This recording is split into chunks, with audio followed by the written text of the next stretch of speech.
Ce vendredi 14 février 2025, le chroniqueur David Buron, spécialiste des arnaques dans Ça peut vous arriver, diffusé sur M6, a révélé à quels détails faire attention pour éviter de se faire avoir. Tous les matins, sur M6 et RTL, Julien Courbet et ses équipes mettent un point d'honneur à venir en aide à des personnes victimes d'arnaques, dans Ça peut vous arriver. Ce vendredi 14 février 2025, comme tous les vendredis, a précisé l'animateur, le chronique David Buron est intervenu en plateau pour présenter à ses collègues, mais surtout aux téléspectateurs, les arnaques nouvelles qui rôdent et dont il faut absolument se méfier. Faux mails, appels téléphoniques intempestifs ou encore liens vers des sites frauduleux. Ces escroqueries, pourtant bien connues, impactent encore beaucoup trop de monde.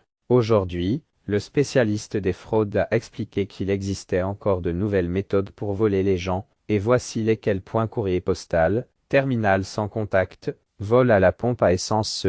Vendredi, le chroniqueur a évoqué 3 arnaques bien rodées auxquelles il faut faire particulièrement attention. Surveillez votre courrier postal. En effet, après les faux mails, attention aux faux envois par la poste. Ici, David Buron évoque une fausse facture envoyée par EDF et reçue directement dans la boîte aux lettres.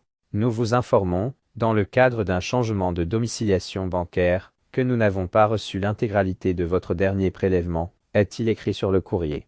De cette manière, les escrocs parviennent à soutirer des sommes situées entre 50 et 60 euros, directement envoyées sur un compte en banque factice. A priori, cette arnaque est particulièrement répandue, en ce moment, en Corse du Sud. Rangez bien votre carte bancaire à l'abri. Et oui, ranger sa carte bleue dans sa poche de veste ou de pantalon n'est pas suffisant à la rendre inaccessible. Depuis quelque temps, certains voleurs parviennent à obtenir de l'argent en ayant recours au paiement sans contact. Comment est-ce possible? Les escrocs se promènent dans un lieu bondé, une file d'attente, un transport en commun, une place, avec de mini-terminaux qu'ils approchent près des poches des passants. De cette manière, ils parviennent à obtenir des sommes à hauteur de 50 euros. Prenez garde à l'arnaque à la famille irlandaise. Cela se passe visiblement dans le centre de la France le plus souvent.